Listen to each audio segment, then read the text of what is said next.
Frères et sœurs, la paix du Christ soit avec vous. Aujourd'hui, après vous avoir présenté la sanctification de la croix, hommage Burgonde, je vais vous présenter le feu pascal, qui est aussi une pratique ancestrale héritée des Burgondes. Ce feu symbolise le Shéol et la mort de Jésus qui est descendu aux enfers pour en revenir le troisième jour. Aujourd'hui, ce dimanche pascal, nous sommes le dernier jour où le Christ est descendu aux enfers. Et demain, il ressuscitera triomphalement, se montrant à ses apôtres et à l'incrédule Thomas, qui mit sa main sur ses plaies avant de croire. Ce feu, je l'ai fait, je l'ai préparé, et nous allons l'éteindre pour symboliser la victoire de Jésus sur le Shéol, ou l'Édès, si vous préférez, les enfers, quoi, le royaume des morts. Et donc nous allons l'éteindre pour symboliser la victoire de Jésus, le Messie, sur la mort. C'est le deuxième Adam de la Bible, mais cet Adam-là n'a pas été corrompu par le serpent. Je ne me suis pas mis en habits sacerdotaux pour la simple et bonne raison que de nos jours, si l'on met une croix derrière chez soi, un calvaire, je veux dire, eh bien, certaines personnes iront jusqu'à venir voir votre fils pour vous dire ton papa est fou. Alors que je vous rappelle que nous vivons dans un pays laïque à outrance. Merci la Révolution française et la loi de 1905. Nous vivons dans un pays donc laïque et athée, peut-être le plus athée d'Europe, mais nous sommes quand même la fille aînée de l'Église. Et pourtant, je me cache et je fais ce rituel discrètement pour ne pas être traité de fou ou pour ne pas offusquer qui que ce soit. Le feu, le brasier symbolisant le Shéol est donc en train de brûler, et maintenant, en hommage, je vais l'éteindre. Ce qui symbolisera le triomphe de Jésus sur la mort, lui qui est descendu aux enfers et le troisième jour est ressuscité d'entre les morts. Lui, donc, qui le règne n'aura pas de fin.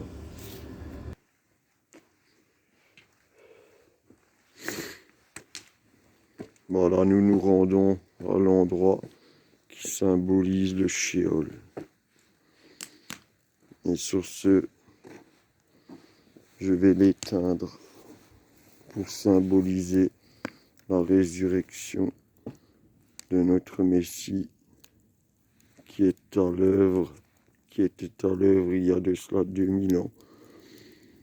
Et dans certaines églises répètent le rituel, et dont par exemple le dogme catholique veut que Jésus souffre sa passion tous les dimanches, ce à quoi je n'adhère pas, mais tout ce que je fais est symbolique, ce n'est pas un rituel, c'est un hommage, et pour commémorer la victoire de Jésus sur le royaume des morts et sur Satan.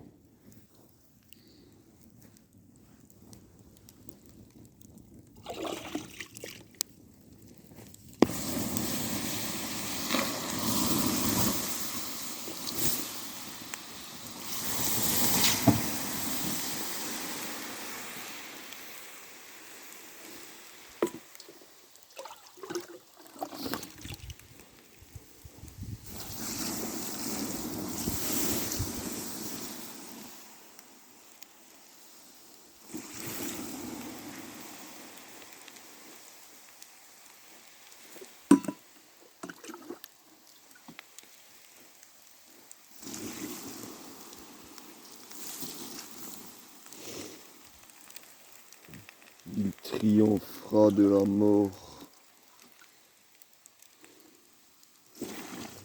Il abolira la mort. Et son règne n'aura pas de fin.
Voilà.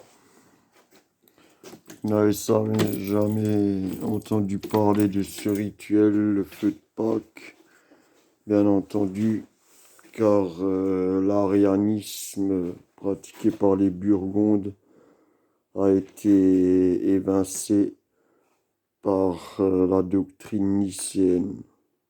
Et donc les Burgondes se sont soit convertis à la nouvelle doctrine, convertis non, puisqu'ils étaient chrétiens, mais ont adopté la nouvelle doctrine nicéenne, ou alors l'ont payé de leur vie, tout simplement. Pourtant, je me revendique de Charlemagne, mais beaucoup de mes rituels viennent de Burgondie, quoi. L'actuelle Bourgogne, si vous préférez. Et donc, en cela, ce n'est même pas un rituel, c'est un hommage, ça n'a rien de sacré. C'est pour affirmer que demain le Christ reviendra d'entre les morts. On ne sait pas à quelle heure, nul ne le sait, peut-être le Vatican. D'ailleurs, prochainement, j'ai une vidéo que je ferai, une analyse. Je suis encore en train de la peaufiner parce que j'entends tellement de gens dire: ah, l'Église, elle est riche, le Vatican, il a des milliards, il a des trésors, il a pas mal. Oui, il y a beaucoup de trésors archéologiques et beaucoup d'or dans le Vatican. Mais n'y en a-t-il pas beaucoup à l'Élysée? N'y en a-t-il pas beaucoup à la Maison Blanche? Je ne sais quel autre palais représentant un État. Et n'oublions pas que le Vatican est un État depuis 1920 ou 19. Je ne suis plus sûr de la date. Un État créé par le Duce Benito Mussolini. Mais il existait bien sûr avant cela. Non, mais je vais vous montrer, dans cette vidéo, je vous montrerai point par point, A plus B, je vous prouverai que l'Église, surtout l'Église catholique aujourd'hui, est loin d'être la vache à traire que beaucoup comme beaucoup la considèrent, est loin d'être si riche qu'on voudrait le croire, quoi. Ce qui justifie beaucoup de gens d'ailleurs pour être absents au culte. Voilà, ce qui donne une justification, voilà, à beaucoup de gens pour être absents au culte. Je vous ai présenté donc cet hommage burgonde, hommage cru-silésien, ça va de soi, parce qu'un protestant, un orthodoxe pourra le pratiquer comme je le pratique en tant que catholique. C'est un symbolisme. Le feu représente le shéol, l'eau, j'ai éteint le shéol, et demain, Jésus reviendra. Pareil, je n'ai aucun sacramental autour du cou comme j'en ai tout le reste de l'année, durant ces 3 jours, parce que Jésus n'est pas absent, vu qu'il a ressuscité une fois, il n'a pas besoin de ressusciter 100 fois. Ça, je n'y adhère pas. Jésus n'est pas absent, mais c'est pour que nous mettions en tête que cet homme a donné sa vie pour nos péchés. Et vous l'oubliez tous. J'ai l'impression d'être un poisson seul dans l'océan. Et chaque jour qui passe, eh bien, ce sentiment s'accentue davantage. Pourquoi notre génération, pourquoi même la génération de nos pères ont-ils oublié leur foi, leur Dieu, nos ancêtres, je parle de mes grands-parents qui ont connu la famine, la guerre, louer Dieu chaque jour, alors qu'ils en ont chié, ils en ont vraiment chié. Pourquoi vous discréditez Dieu? Est-ce qu'un seul mathématicien, un seul scientifique, un seul physicien a pu discréditer l'existence d'un être supérieur et d'un être divin? Aucun. Ils viennent avec leurs théories qui ne sont même pas vérifiables. Que des théories. Et ça vous suffit à discréditer l'existence d'un être régisseur, d'un être suprême. Et voilà, alors certains occidentaux vont chercher l'exotisme dans le bouddhisme, dans le chamanisme. Vous avez toutes les réponses dans la Bible. Lisez-la et ce sera un bon moteur pour votre vie. Vous la réussirez peut-être pas mieux, non. Parce que quand je prends mon exemple à moi, j'ai fait vœu de silence, j'ai choisi une vie d'ascèse, une vie à chercher la paix, et je récolte plus souvent le conflit et la guerre que la paix. Je ne suis pas une girouette. Quand il faut aller au conflit, au contact, j'y vais. Mais je ne suis pas un beau parleur. Je ne suis pas quelqu'un qui parle bêtement sur les gens. Bon, là, je suis en train de m'étaler. La vidéo était juste consacrée à la base à vous montrer le rituel. Je m'excuse, l'hommage et non le rituel, qui n'a rien de sacré. Donc, je vous donne rendez-vous pour d'autres vidéos. La prochaine aura pour sujet la virginité. Virgo Intacta, ce sera son titre, je vous le dis déjà. C'est un développement sur la virginité. La virginité jadis, c'est la virginité comme elle est vue de nos jours. Et, et la vertu de cette virginité. Et le vice que peut entraîner aussi la sexualité. Voilà de quoi quelle sera ma réflexion pour la prochaine vidéo. Et pour ce que je me suis étalé là, et ben, il y aura d'autres sujets à faire, n'en doutez pas. Maintenant, voilà, si vous regardez ma vidéo, faites-moi un like.